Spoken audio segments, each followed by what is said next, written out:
तो शुरू करते हैं हम लोग एक्सेल। एक्सेल सबसे पहले समझेंगे एक्सेल होता क्या है ना, क्या इसका जरूरत है। तो देखिए एक्सेल में हम किसी भी तरह का रिपोर्ट क्रिएट कर सकते हैं, किसी भी तरह का रिपोर्ट क्रिएट कर सकते हैं, है ना।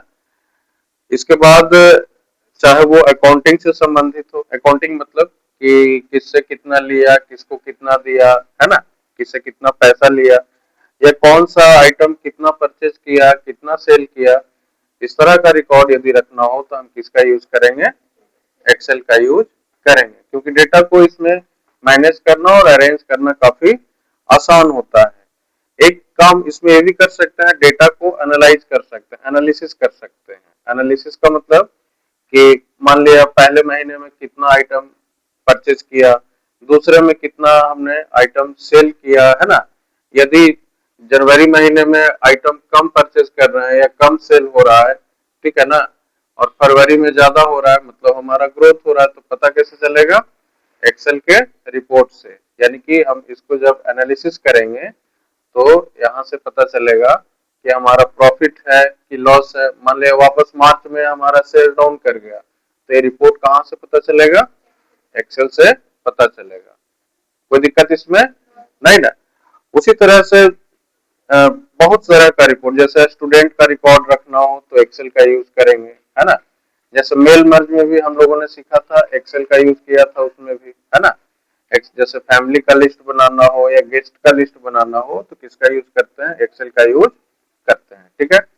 सबसे पहले हम ये सीखेंगे कि एक्सेल ओपन होगा कैसे। तो ओपन करने के लिए यहाँ पे आना है स्टार्ट में, या फिर यहाँ पे सर्च में आएंगे और EXCELL टाइप करेंगे तो यहाँ पे हमारा एक्सेल ओपन हो जाएगा, है ना।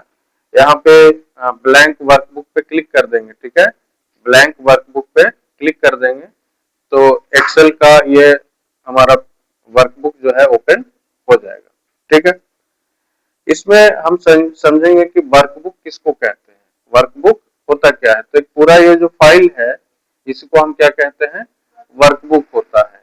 और हर एक वर्कबुक में अलग अलग सीट होता है, हर एक वर्कबुक में क्या होता है, अलग अलग सीट होता है, ठीक है। जैसे यहाँ पे सीट 1 है, और सीट यदि लेना हो तो इस पे इस प्लस वाले इस प्लस पे क्लिक करेंगे तो यहाँ पे एक और सीट हो जाएगा, और सीट लेना हो तो इस पे क्लिक करेंगे तो एक और सीट यहाँ पे आ जाएगा। क्लियर है ना। तो ये वर्कबुक है और इस वर्कबुक के अंदर में अलग अलग सीट है ना। बाकी 3 सीट के डेटा को एक जगह कैसे करना है आगे चल के हम लोग सीखेंगे ये सब, है ना। इतने में कोई दिक्कत है। अभी सीट में ये छोटा छोटा जो बॉक्स जैसा दिख रहा होगा, दिख रहा है ना, इसको हम लोग सेल कहते हैं। क्या कहते हैं, सेल, ठीक है, क्या कहते हैं, सेल, ठीक है। और यहाँ पे 1 2 3 4 ऐसे लिखा हुआ दिख रहा है, ठीक है, नंबर, इसको हम लोग क्या कहेंगे, रो, इसको क्या कहेंगे, रो। यहाँ पे दिख रहा होगा ABCD लिखा होगा, ठीक है ना, क्या दिख रहा होगा, ABCD। तो ABCD क्या है, हमारा कॉलम है, ABCD क्या है, कॉलम है। इसको क्या कहेंगे, कॉलम, और इसको क्या कहेंगे, रो। यहाँ तक में कोई समस्या नहीं ना। तो कोई भी सेल क्या होता है कि रो और कॉलम का कॉम्बिनेशन होता है, कोई भी सेल क्या होता है, रो और कॉलम का कॉम्बिनेशन होता है। एक होता है सेल एड्रेस, ठीक है ना, एक होता है सेल एड्रेस। तो जैसे मान लिया हम यहाँ पे हैं, ठीक है, हमारा कर्सर यहाँ पे है। अब यदि सेल का एड्रेस देखना हो तो कैसे देखेंगे, तो यहाँ पे ये वाला दिख रहा है B3, है ना, नेम बॉक्स के अंदर में B3 दिख रहा है ना। तो B3 क्या है, इस सेल का एड्रेस है। B3 क्या है, इस सेल का एड्रेस है, ठीक है। यदि हम यहाँ पे क्लिक करेंगे तो हमारा C3 हो गया। यानी कि सेल के एड्रेस में क्या होता है, सबसे पहले कॉलम नंबर, उसके बाद रो नंबर, यानी कि C कॉलम और तीसरा नंबर रो, ठीक है ना। यदि यहाँ पे क्लिक करेंगे तो क्या होगा, B4, यानी कि B कॉलम और चौथा नंबर रो। बात समझ गए ना। तो सेल क्या होता है, कॉलम और रो का, रो और कॉलम का कॉम्बिनेशन होता है। इतना समझ में आया, इसमें किसी भी तरह का दिक्कत नहीं ना, ठीक है। इसके बाद यहाँ पे आए तो नीचे वाले पार्ट को, इसको हम लोग स्टेटस बार कहते हैं, ठीक है ना। ये वाला क्या है, स्टेटस बार है ना। ऊपर में यहाँ पे आए तो ये फाइल है, फाइल के अंदर में बहुत सारी चीजें हैं, जैसे न्यू है, ओपन है, सेव एज है, ये सारी चीजें हैं, है ना। इसके बाद यहाँ पे अलग अलग टैब है, और हर टैब के अंदर में अलग अलग सेक्शन है, हर टैब के अंदर में अलग अलग सेक्शन है, या सेक्शन को हम लोग ग्रुप भी कहते हैं। जैसे अब इसमें टैब कौन कौन से हैं, जैसे home tab, insert tab, page layout tab, formula, data, review, view, ये सारे के सारे क्या है, टैब्स हैं, है ना। और हर टैब में अलग अलग सेक्शन है। जैसे होम टैब की बात करें तो clipboard section, font section, alignment, number, style, cells और एडिटिंग सेक्शन है। तो हर चीज के बारे में हम बारी बारी से जानेंगे, है ना। उस तरह से इंसर्ट में है, जैसे पाइवट टेबल हो गया, इलिस्ट्रेशंस हो गए, एडिंग्स हो गया, चार्ट हो गया, ठीक है ना। तो बहुत सारे हैं, जैसे फिल्टर हो गया, ठीक है, टेक्स्ट हो गया, लिंक्स हो गया, सिंबल्स हो गया। उसी तरह से पेज लेआउट में भी अलग अलग टैब है, फॉर्मूला में भी अलग अलग सेक्शन है या टैब है ना, डेटा के अंदर में, रिव्यू में, व्यू में। तो सॉरी, सेक्शन है ना, हर टैब में अलग अलग सेक्शन है, ठीक है। इतने में किसी भी तरह का समस्या है नहीं ना। आगे हम लोग देखते हैं कि इसमें टोटल नंबर ऑफ रोज कितने होते हैं और टोटल नंबर ऑफ कॉलम। मतलब जैसे ये 1 2 3 4 है तो ये कहाँ तक जाएगा, ठीक है ना। तो टोटल रोज जो होता है वो 10,48,576। Total number of rows, total rows जो होता है वो होता है 10,48,000, यहाँ पे ऐसे लिख देते हैं टोटल रोज, ठीक है। ये होता है हमारा 10,48,576, 10,48,576। ये पता कैसे चलेगा, तो कीबोर्ड में कंट्रोल और डाउन एरो प्रेस करना है, कंट्रोल और डाउन एरो जैसे ही प्रेस करेंगे तो यहाँ पे सबसे नीचे दिख रहा होगा हमारा जो अंतिम रो है, यहाँ पे दिख रहा है, ठीक है ना, 10,48,576 दिख रहा है ना। तो ये क्या है, इतने हमारे टोटल रोज हैं। अब ऊपर जाना हो तो कंट्रोल और अप एरो का यूज कर लेंगे, हम सबसे ऊपर चले आएंगे। टोटल नंबर ऑफ कॉलम की बात करें, यानी कि टोटल कॉलम्स, ठीक है, टोटल कॉलम्स की बात करें तो ये होता है 16,384, 16,384। अब 16,384 ये कैसे कंफर्म करेंगे, तो कंट्रोल बटन प्रेस करेंगे और राइट एरो हम प्रेस करेंगे, राइट साइड वाला। यहाँ पे आके एक फंक्शन होता है, ठीक है, पहला क्लास है इसलिए फंक्शन समझ में नहीं आएगा, लेकिन हम ये नंबर दिखा देते हैं। कॉलम नाम का एक फंक्शन होता है, कॉलम नाम का एक फंक्शन या फॉर्मूला होता है। तो ब्रैकेट ओपन करके और क्लोज करेंगे और कॉलम टाइप किया, equal to column, bracket open और क्लोज किया और इंटर करेंगे तो ये दिखा रहा है 16,384, 16,384, यानी कि कितना, कौन सा कॉलम है इसको ये दिखा रहा है। तो टोटल कॉलम कितने होते हैं, 16,384, और टोटल रो जो होते हैं वो 10,48,576, है ना। इस हिसाब से हम ये कैलकुलेट कर सकते हैं कि एक सीट में, है ना, एक सीट में कितना होता है। जैसे यहाँ पे आए और यहाँ पे मान लिया टोटल, यदि हम सेल्स की बात करें, है ना, तो टोटल सेल कितना हो जाएगा, तो जितना रो है और जितना कॉलम है उसको हम गुना कर देंगे, ठीक है ना। तो टोटल है 10,48,576 गुना 16,384, यानी कि लगभग लगभग इतना हमारा सेल होगा, लगभग इतना हमारा क्या हो जाएगा, सेल होगा। कोई दिक्कत है इसमें, सॉरी 13 13 चला गया, 16 यहाँ पे होगा, है ना, है ना। कोई दिक्कत नहीं ना, यहाँ पे कॉमा से सेपरेट करें और इसका डेसिमल वैल्यू यहाँ से कम कर दें, ये बाद में हम लोग सीखेंगे, ठीक है ना, कॉमा से सेपरेट कैसे करते हैं या डेसिमल वैल्यू को इंक्रीज या डिक्रीज कैसे करना वो बाद में सीखेंगे, है ना, आगे क्लास में सीखेंगे। तो यहाँ पे कितना हो गया, ये जो है 17 49 44 41 984, ये कितना हो गया टोटल नंबर ऑफ सेल हो गया। तो कैसे निकाला हमने, तो टोटल नंबर ऑफ रोज को और टोटल नंबर ऑफ कॉलम को गुना कर दिया, है ना। गुना करने से क्या निकल गया, टोटल नंबर ऑफ सेल। कोई दिक्कत इसमें नहीं ना। चलिए, इसके बाद हम लोग आगे बढ़ेंगे और आगे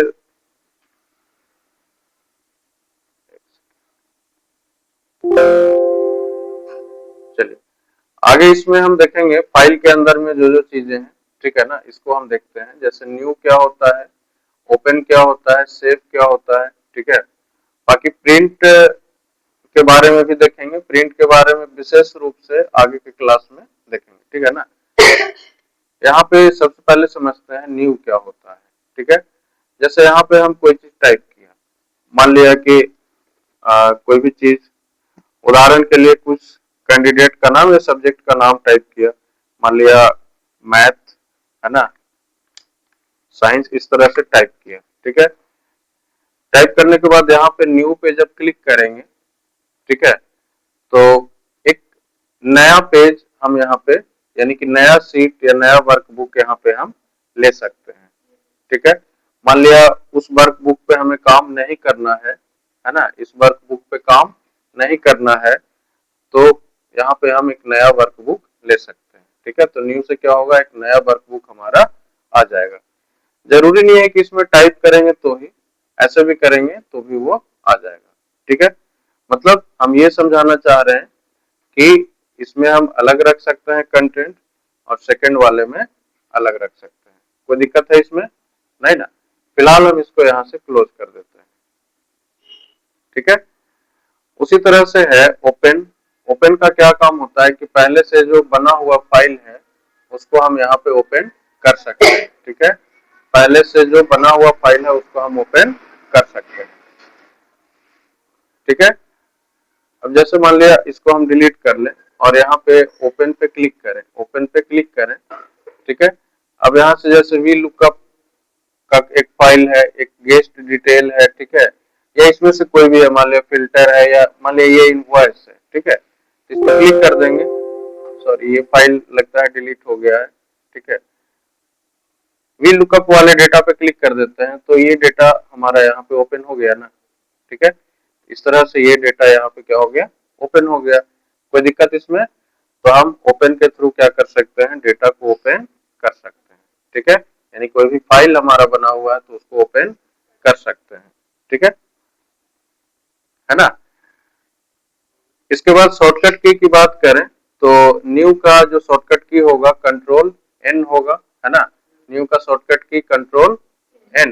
कंट्रोल एन यदि करेंगे तो एक नया बुक यानी कि नया वर्कबुक हमारे सामने आ जाएगा, ठीक है। क्लोज करना होगा तो हम यहाँ पे आएंगे, इस पे क्लिक करेंगे तो ये हमारा क्या हो जाएगा, क्लोज हो जाएगा। कोई दिक्कत इसमें नहीं ना। फिलहाल हम इसको भी यहाँ पे क्लोज कर लेते हैं और वापस से एक नया सीट हम यहाँ पे ओपन कर लेते हैं, ठीक है। चलिए यहाँ से मैक्सिमाइज कर लेंगे, मतलब बड़ा कर लेंगे, है ना। ये पूरे स्क्रीन पे दिख रहा है। अब चलिए यहाँ पे न्यू और ओपन, ओपन हो गया। ओपन का शॉर्टकट की क्या होता है, control plus O. Control O हम जैसे ही दबाएंगे तो यहाँ पे जो भी फाइल है रिसेंट वाला या कंप्यूटर के अंदर में है, मान लिया डी ड्राइव में, ई ड्राइव में कहीं पे है, तो हम यहाँ पे क्लिक करके, जैसे डेस्कटॉप पे कोई फाइल है तो डेस्कटॉप से फाइल को यहाँ से हम उठा सकते हैं। जैसे डेस्कटॉप पे वी लुकअप है तो इसको सेलेक्ट करके ओपन कर सकते हैं, है ना। या फिर और कहीं पे है तो हम यहाँ से ओपन कर सकते हैं। कोई दिक्कत है इसमें। एक और ऑप्शन है इसी में सेव का। सेव का शॉर्टकट की कंट्रोल प्लस एस होता है, कंट्रोल प्लस एस। अब मान लिया कोई भी चीज यहाँ पे हम टाइप करें, ठीक है। टाइप करने के बाद उसको हम सेव करना चाह रहे हैं। क्या करना चाह रहे हैं, सेव। तो अब जैसे कि यहाँ पे हम टाइप करें, मान लिया कि किसी का मैथ में कितना नंबर आया, साइंस में कितना आया, हिंदी में कितना आया, तो मैथ में मान लिया 50 लाया, इसमें 62, इसमें 53, अब इस चीज को हम सेव करना चाह रहे हैं, तो या तो हम यहाँ पे आके सेव पे क्लिक करें, है ना, या फिर कंट्रोल एस बटन का यूज हम करें। ठीक है, दोनों में सेम इंटरफेस आएगा सामने। अब कहाँ पे सेव करना है, तो मान लिया डेस्कटॉप पे सेव करना है, तो डेस्कटॉप को सिलेक्ट कर लेंगे, है ना। और यहाँ पे इसका एक नाम, नया नाम हम दे सकते हैं। उदाहरण के लिए मान लिया कि मार्क्स डिटेल, यहाँ पे हम इसका नाम दे दें, मार्क्स डिटेल यहाँ पे हम दे दें। इसके बाद यहाँ पे हम क्या कर देंगे, सेव पे क्लिक करेंगे। किस पे, सेव पे क्लिक करेंगे, तो ये फाइल हमारा सेव हो गया। सेव होने के बाद यहाँ पे ये टाइटल बार, इसको क्या कहते हैं, टाइटल बार, है ना। तो ये टाइटल बार में इसका नाम यहाँ पे दिखने लगा, है ना, टाइटल बार में यहाँ पे नाम दिखने लगा। कोई दिक्कत है इसमें, नहीं ना। ठीक है, तो सेव भी समझ में आ गया, है ना। सेव एज का यूज करते हैं कि सेव एज भी सेव के जैसा ही काम करता है, ठीक है ना, लेकिन इससे एक ही फाइल को अलग अलग नाम से हम सेव एज के थ्रू सेव कर सकते हैं। ठीक है, प्रिंट का काम होता है, डेटा को प्रिंट करना, जो भी चीज हम बनाए हैं उसको प्रिंट करना, है ना। तो प्रिंट के बारे में अभी नहीं सीखेंगे, प्रिंट के बारे में जब हम लोग ये पेज लेआउट सीखेंगे, है ना, पेज लेआउट टैब में आएंगे तो विशेष रूप से इसमें हम सीखेंगे। हालांकि प्रिंट का शॉर्टकट की कंट्रोल प्लस पी होता है, कंट्रोल प्लस पी। इतने में किसी भी तरह का दिक्कत है, नहीं ना। अब हम बात करें होम टैब के अंदर में क्लिपबोर्ड सेक्शन की, है ना। ठीक है, तो क्लिपबोर्ड सेक्शन को हम देखेंगे यहाँ से, ठीक है, जिसमें अलग अलग चीजें हैं, cut, copy, paste, format painter, ये सारी चीजें यहाँ पे हैं। ठीक है, अब कट क्या होता है, कॉपी क्या होता है, पेस्ट क्या होता है, फॉर्मेट पेंटर क्या होता है, ये सब हमने एमएस वर्ड के क्लास में अच्छे से सीखा है ना, एमएस वर्ड में अच्छे से सीखा है, लेकिन फिर भी एक बार हम रिवीजन के तौर पे सीख लेते हैं। उदाहरण के लिए जैसे हम मान लिया इस डेटा को सिलेक्ट करें, या मान लिया साइंस और हिंदी को सिलेक्ट करें। ठीक है, एक चीज और ये ध्यान देना है कि कट, कॉपी, पेस्ट, चाहे कट पेस्ट करना हो या कॉपी पेस्ट करना हो, बगैर सिलेक्शन के हम नहीं कर सकते हैं। तो हमें क्या करना पड़ेगा, सिलेक्ट कर पहले करना पड़ेगा, तभी हम वो कट या कॉपी पेस्ट हम कर सकते हैं। जैसे इसको हम सिलेक्ट कर ले, यहाँ पे कर लिए। सिलेक्ट करने के बाद मान लिया यहाँ पे हम कट पे क्लिक करेंगे, कट पे क्लिक करेंगे तो ये डेटा यहाँ से क्या होगा, हट जाएगा, है ना। इसका शॉर्टकट की कंट्रोल एक्स होता है, कंट्रोल एक्स। या तो हम इस पे क्लिक करें या कीबोर्ड में कंट्रोल एक्स प्रेस करें। ठीक है, इस पे क्लिक करेंगे तो ये डेटा यहाँ से कट हो चुका है ना। अब मान लिया हम यहाँ पे ला के और पेस्ट करें, तो यहाँ पे, यहाँ से डेटा मूव हुआ और यहाँ पे चला आया। ये क्या हो गया, कट और पेस्ट। उसके बाद कॉपी पेस्ट क्या होता है, तो उसके लिए भी डेटा को सिलेक्ट करना पड़ेगा। सिलेक्ट करने के बाद कॉपी पे क्लिक करेंगे, मान लिया वापस यहीं पे लाना हो और पेस्ट पे क्लिक करेंगे तो ये यहाँ पे चला आएगा। लेकिन कॉपी पेस्ट में क्या होता है कि जो ओरिजिनल डेटा है वो भी रहता है और जो कॉपी हुआ वो भी रहता है ना।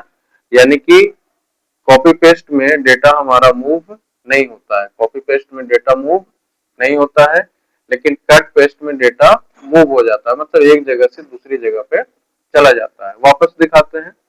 अब मान लिया फिर से इसको सेलेक्ट करें और कट करें और यहाँ पे लाके यदि हम पेस्ट करें तो ये हटके यहाँ से यहाँ चला आया, और इसी पार्ट को हम वापस यहाँ से कॉपी करें और यहाँ पे लाके यदि हम पेस्ट कर दें तो ये यहाँ भी रह गया और ये यहाँ भी चला आया। कोई दिक्कत यहाँ तक में, है ना। तो कट पेस्ट समझ में आया और कॉपी पेस्ट क्या होता है वो भी समझ में आया। कोई दिक्कत इसमें। चलिए आगे देखते हैं फॉर्मेट पेंटर। फॉर्मेट पेंटर क्या होता है कि फॉर्मेटिंग को कॉपी करता है, फॉर्मेटिंग को, है ना। जैसे एमएस वर्ड में भी हमने सीखा था। अब मान लिया कि यहाँ पे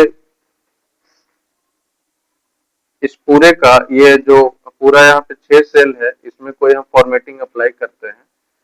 फॉर्मेटिंग अप्लाई करने के लिए मान लिया इसको बोल्ड कर दिया सबको, और यहाँ से इसके फॉन्ट के स्टाइल को हम बदल दिया, जैसे एरियल ब्लैक कर दिया। ठीक है, और टेक्स्ट के कलर को यहाँ से हम ग्रीन कर देते हैं, ठीक है ना। इतना करने के बाद हम क्या चाह रहे हैं कि सेम फॉर्मेट, मतलब जैसा ये दिख रहा है वैसा ही इसको भी कर दें, ठीक है। एक तो तरीका ये है कि जो जो हमने किया वो याद रखना पड़ेगा, है ना।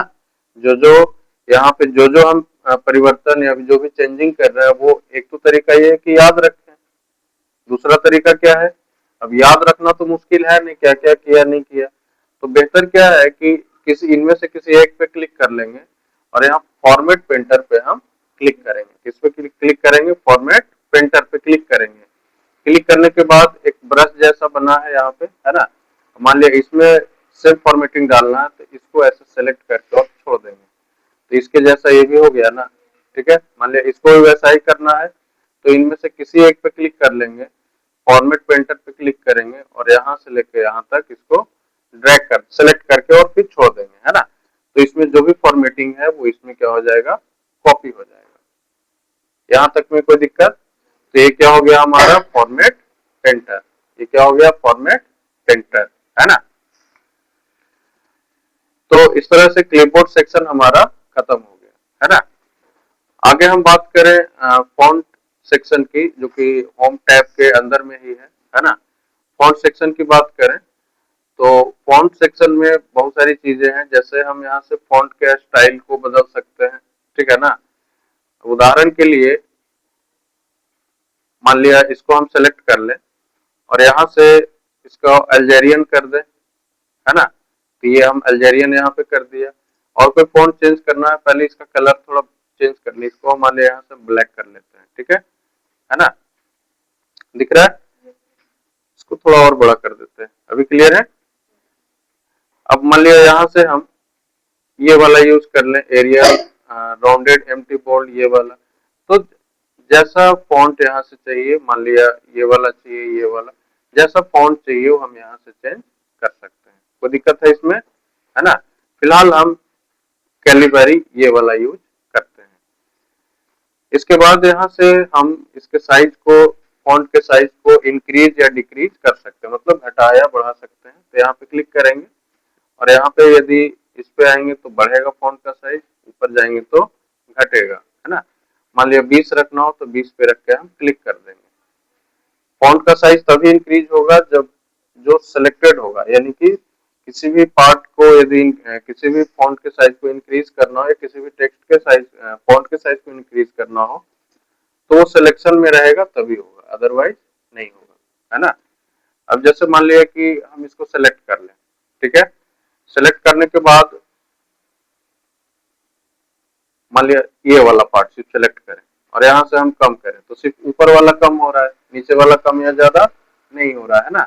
ऐसा क्यों, क्योंकि नीचे वाला सिलेक्शन में नहीं है ना। अब वापस यहाँ पे आते हैं, ये दोनों ऑप्शन यहाँ पे दिख रहा होगा, एक है इंक्रीज फॉन्ट और एक है डिक्रीज फॉन्ट, है ना। इसको ग्रो भी कहते हैं और इसको श्रिंक कहते हैं, ग्रो और श्रिंक दोनों कहते हैं, है ना। तो इस पे क्लिक करेंगे तो इसका फॉन्ट साइज इंक्रीज होगा और इस पे क्लिक करेंगे तो फॉन्ट साइज इसका डिक्रीज होगा। यहाँ तक में कोई समस्या नहीं ना। तो या तो हम इन दोनों ऑप्शन का यूज कर लें या फिर मैन्युअली यहाँ से बढ़ाना हो तो यहाँ से भी हम कम या ज्यादा कर सकते हैं, ठीक है। यहाँ तक में कोई दिक्कत नहीं ना। इसके बाद है एक ऑप्शन है बोल्ड का, ठीक है। अभी जैसे पहले से ऑलरेडी बोल्ड था, अभी बोल्ड नहीं है ना। तो बोल्ड, इटैलिक या अंडरलाइन करने के लिए भी किसका यूज करते हैं, इन तीनों ऑप्शन का यूज करेंगे और तीनों का शॉर्टकट होता है। बोल्ड के लिए कंट्रोल प्लस बी, है ना। जैसे यहाँ पे ले जाएंगे तो खुद ही दिखाएगा, ये देखो कंट्रोल प्लस बी, इटैलिक का कंट्रोल प्लस आई और अंडरलाइन का कंट्रोल प्लस यू, है ना। बोल्ड का कंट्रोल बी, इटैलिक का कंट्रोल आई और अंडरलाइन का कंट्रोल यू, ठीक है। अब जैसे मान लिया कि सिर्फ ऊपर वाले को बोल्ड करना है तो दोनों ऊपर वाले को सेलेक्ट कर लेंगे, यहाँ से बोल्ड पे क्लिक करेंगे तो ये बोल्ड हो गया ना। इटैलिक पे क्लिक करेंगे तो इटैलिक हो गया। अंडरलाइन पे क्लिक करेंगे तो नीचे एक लाइन आ जाएगा, ठीक है। अंडरलाइन में मान लिया डबल लाइन देना है तो यहाँ पे आएंगे और डबल अंडरलाइन का यूज कर सकते हैं, ठीक है। फिलहाल हम यहाँ पे सिंगल का यूज कर लें। हटाना हो तो इस पे वापस क्लिक कर देंगे तो अंडरलाइन हट जाएगा, है ना। शॉर्टकट का यूज करेंगे तो भी हो जाएगा, जैसे कंट्रोल बी से बोल्ड, आई करेंगे तो इटैलिक और यू कर देंगे तो अंडर लाइन, यानी कि तीनों को हम एक साथ यूज कर सकते हैं, है ना। हटाना हो तो वापस कंट्रोल बी से बोल्ड हट जाएगा, कंट्रोल आई से इटैलिक हट जाएगा और कंट्रोल यू से अंडरलाइन हट जाएगा। कोई दिक्कत इसमें नहीं ना। इसके बाद हम इस पार्ट को भी सीखेंगे, है ना। पहले ये दोनों पार्ट को सीख लें। जैसे यहाँ पे ये है, इसको हम लोग कहते हैं फॉन्ट कलर। अब इस पे आएंगे तो अलग अलग कलर यहाँ पे अवेलेबल है। जो कलर चाहिए, मान लिया रेड चाहिए या ये वाला जो चाहिए, यहाँ से हम सेलेक्ट कर सकते हैं। मोर कलर में जाएंगे तो यहाँ पे और भी कलर अवेलेबल है, या इसमें से चूज करना है तो चूज कर सकते हैं, या फिर कस्टम में आके हम अपने हिसाब से कलर को कस्टमाइज कर सकते हैं, है ना। इसको ऊपर या नीचे नेविगेट करके हम कलर को कस्टमाइज कर सकते हैं।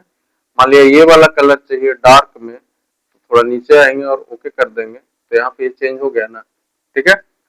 उसी तरह से ये है फिल कलर, इस पे क्लिक करेंगे तो ये क्या होगा, सेल में कलर को फिल कर देगा। जैसे मान लिया इन दोनों में कलर कोई और करना हो, जैसे मान लिया कि ये वाला कलर, तो ये वाला कलर हो गया। टेक्स्ट के कलर को ब्लैक रखना हो तो ब्लैक कर देंगे, है ना। तो आगे चल के ये सारा फॉर्मेटिंग हम लोग सीखेंगे, जब प्रॉपर तरीके से डेटा तैयार करेंगे ना, तो उसमें हर चीज को हम वहां पे रिव्यू करेंगे या सीखेंगे, ठीक है। यहाँ तक में किस तरह का समस्या, ठीक है। तो ये दोनों चीज समझ में आ गया, एक है फिल कलर और एक है यहाँ पे फॉन्ट कलर। तो फिल कलर क्या करेगा, सेल के अंदर में कलर को फिल करेगा, और फॉन्ट कलर क्या करेगा, फॉन्ट के कलर को चेंज करेगा, ठीक है। आगे देखते हैं हम लोग बॉर्डर, है ना। तो हालांकि बॉर्डर का यूज बार बार हम लोग करेंगे, अभी बस एक काम कैसे करता है इस चीज को हम सीखेंगे। फिलहाल हम यहाँ पे जो फिल कलर है इसको नॉर्मल कर लें, या नो फिल यहाँ से कर देंगे तो कलर हट जाएगा, है ना, ठीक है। या फिर यदि कोई कलर चला गया है और यहाँ से हम ऑटोमेटिक कर देंगे तो वापस ये ब्लैक कलर में आ जाएगा, है ना। तो ऑटोमेटिक का मतलब कि यदि फॉन्ट कलर है तो ब्लैक हो जाएगा, अदरवाइज यदि हम फिल का यूज किए हैं तो वो व्हाइट हो जाएगा, मतलब जैसा था वैसा हो जाएगा। यहाँ पे आगे हम लोग देखेंगे बॉर्डर। तो जैसे हम यहाँ पे आए और मान लिया इतना पार्ट हमारा सिलेक्टेड है, इतना पार्ट सिलेक्टेड है, और इसमें हम यदि बॉटम बॉर्डर का यूज करें, बॉटम का मतलब नीचे, बॉटम का मतलब नीचे, इसका यूज करें तो नीचे में एक बॉर्डर यहाँ पे पड़ा, ये दिख रहा होगा नीचे में, एक सेकेंड, नीचे में एक लाइन दिख रहा है ना, ठीक है। तो नीचे में एक बॉर्डर यहाँ पे आ गया, थोड़ा सा और जूम कर देते हैं, ठीक है, स्पष्ट दिखेगा। चलिए हम वापस सेलेक्ट करेंगे, ठीक है। यदि हम टॉप में बॉर्डर का यूज करेंगे तो ऊपर में भी एक बॉर्डर यहाँ पे आया है, नहीं दिख रहा है, तो राइट क्लिक करके यहाँ से हम इंसर्ट करेंगे। अब ऊपर में भी एक बॉर्डर दिख रहा है ना, ठीक है। इसके बाद वापस यहाँ पे आएंगे और लेफ्ट में यदि बॉर्डर अप्लाई करेंगे तो लेफ्ट में भी एक लाइन यहाँ पे दिख रहा है ना। फिर से यदि हम राइट में बॉर्डर अप्लाई करेंगे तो राइट साइड में भी बॉर्डर अप्लाई हो जाएगा, कोई दिक्कत इसमें। इसके बाद हम यदि नो बॉर्डर करेंगे तो जो भी बॉर्डर लगा है वो हट जाएगा। नो बॉर्डर से क्या होगा, जो भी बॉर्डर अप्लाइड है वो हट जाएगा, है ना, ठीक है। यदि हम ऑल बॉर्डर का यूज करेंगे तो सेल के अंदर में भी बॉर्डर लगेगा, ये तो बाहर बाहर लग रहा था ना, अंदर में भी बॉर्डर अप्लाई हो जाएगा। जैसे इस पे क्लिक करें तो ये अंदर में भी बॉर्डर अप्लाई हुआ ना, ठीक है, इंटरनल भी हमारा बॉर्डर अप्लाई हो गया। वापस यहाँ पे आते हैं और आउटसाइड बॉर्डर का, पहले तो बॉर्डर को हटा लें, नो बॉर्डर कर देंगे तो बॉर्डर हट जाएगा। वापस यहाँ पे आए, यदि हम आउटसाइड बॉर्डर का यूज करेंगे तो बॉर्डर जो है हमारा आउटसाइड में चला आएगा। कहाँ पे, आउटसाइड में चला आएगा। कोई दिक्कत है इसमें नहीं ना। चलिए यदि नो बॉर्डर का यूज करेंगे तो वापस जो भी बॉर्डर अप्लाइड है वो हट जाएगा, ठीक है। चलिए आगे यहाँ पे आते हैं और यहाँ पे थिक बॉक्स बॉर्डर है, ठीक है। तो ये क्या होगा कि बाहर बाहर हल्का सा मोटा, जो नॉर्मल बॉर्डर होता है उससे हल्का सा मोटा बॉर्डर यहाँ पे अप्लाई होगा। वापस यदि हम इस बॉर्डर को हटाना चाहें तो नो बॉर्डर का यूज करेंगे तो बॉर्डर यहाँ से हट जाएगा, है ना। यहाँ पे आते हैं और अब मान लिया हम इसी को सिर्फ सेलेक्ट करते हैं और यहाँ से जो है बॉटम डबल बॉर्डर का यूज करें तो नीचे में दो दो बॉर्डर आया, है ना, डबल बॉर्डर यहाँ पे दिखने लगा, है ना। यदि इस बॉर्डर को हटाना हो तो हम इसको क्या करेंगे, सेलेक्ट कर लेंगे और यहाँ से नो बॉर्डर करेंगे तो ये हट जाएगा, है ना। उसके बाद है थिक बॉटम बॉर्डर, तो नीचे में थोड़ा सा हल्का सा मोटा बॉटम बॉर्डर अप्लाई होगा, नीचे में, है ना, हल्का थिक बॉर्डर अप्लाई होगा। यदि हम टॉप एंड बॉटम में करें तो ऊपर नीचे दोनों अप्लाई होगा, ऊपर नीचे दोनों अप्लाई होगा। नो बॉर्डर करेंगे तो इस तरह से ये आसानी से हो जाएगा, ठीक है ना, सेम तरीका है। इसके बाद ये सारा चीज हो जाएगा, इसमें बहुत ज्यादा समस्या नहीं होगा, है ना। फिलहाल हम यहाँ पे नो बॉर्डर कर देते हैं। एक ऑप्शन है यहाँ पे ड्रॉ बॉर्डर का, दिख रहा होगा। ड्रॉ बॉर्डर क्या करेगा, बॉर्डर को ड्रॉ करेगा। जैसे हम नीचे आते हैं यहाँ पे, है ना, यहाँ पे आके यदि हम ड्रॉ बॉर्डर का यूज करें और इस तरह से यदि हम ड्रैग करें, ठीक है, तो यहाँ पे बॉर्डर बन रहा है ना। मान लिया ऐसे ड्रैग करें या ऐसे ड्रैग करें तो यहाँ पे बॉर्डर बन रहा है ना, ठीक है। तो बॉर्डर को हम यहाँ पे ड्रॉ भी कर सकते हैं। उसके बाद है ड्रॉ बॉर्डर ग्रिड, ठीक है ना। तो ड्रॉ बॉर्डर ग्रिड क्या करेगा, जैसे यहाँ पे है तो ये ऑल बॉर्डर का काम करेगा। ये क्या करेगा, ऑल बॉर्डर का, जैसे ये वाला काम करता है ना, ये वाला ऑल बॉर्डर, उसी तरह से ये वाला भी काम करेगा, ठीक है। हालांकि ऑल बॉर्डर चाहिए तो इतना मेहनत नहीं करना है ना। यहाँ पे आना है, जैसे यहाँ पे ऑल बॉर्डर चाहिए तो इतने को सेलेक्ट कर लेंगे, इतने को, है ना, और इसके बाद सीधा यहाँ पे हम क्लिक कर देंगे तो ऑल बॉर्डर हमारा लग जाएगा, ठीक है। तो उसमें ग्रिड का यूज ना करेंगे तो भी हमारा काम हो जाएगा, ठीक है। वापस यहाँ पे आते हैं इरेज बॉर्डर। इरेज बॉर्डर क्या करेगा, जैसे यहाँ पे हम कोई बॉर्डर ड्रॉ किए ऐसे, है ना, मान लिया यहाँ पे ड्रॉ किए, मान लिया यहाँ पे हम ड्रॉ किए, इरेज बॉर्डर पे क्लिक करेंगे और मान लिया इस पे हम क्लिक कर देंगे तो बॉर्डर हमारा इरेज हो जाएगा। जो भी बॉर्डर है वो क्या होगा, इरेज हो जाएगा। क्लियर है। इसके बाद यहाँ पे आते हैं लाइन कलर। तो लाइन के कलर को ऐसा हम लोग ऑटोमेटिक का ही यूज करेंगे, लेकिन कलर चेंज कर सकते हैं। मान लिया रेड कलर यूज किया और अब जब बॉर्डर ड्रॉ करेंगे तो रेड कलर में ड्रॉ होगा। बात समझ गया। इसके बाद यहाँ पे चेंज करना हो तो ऑटोमेटिक कर देंगे और फिर से यदि ड्रॉ करेंगे तो ये ऑटोमेटिक ये कलर यहाँ पे चलेगा, ठीक है। लाइन का स्टाइल यहाँ से बदल सकते हैं, जैसे हम डबल लाइन करें और अब यदि हम बॉर्डर ड्रॉ करेंगे तो डबल लाइन में बॉर्डर हमारा ड्रॉ होगा, है ना, ठीक है। और भी है इसमें, मान लिया ये थिक वाला यूज कर लें तो हल्का मोटा ड्रॉ होगा। यहाँ पे कलर चेंज करना हो तो कलर हम चेंज कर सकते हैं, ठीक है। यहाँ तक में किस तरह का समस्या नहीं ना। मोर बॉर्डर के अंदर में वही सारी चीजें हैं, ठीक है। विशेष रूप से हम लोग इसको नेक्स्ट क्लास में देखेंगे। यहाँ तक में किसी तरह की समस्या है नहीं ना। तो आज हम लोगों ने सीखा क्लिपबोर्ड सेक्शन और फॉन्ट सेक्शन, साथ ही ये भी सीखा कि एक्सेल क्या होता है, कहाँ पे इसका यूज है, सेल क्या होता है, रो क्या होता है, कॉलम क्या होता है, ठीक है। उम्मीद करते हैं पूरा समझ में आया।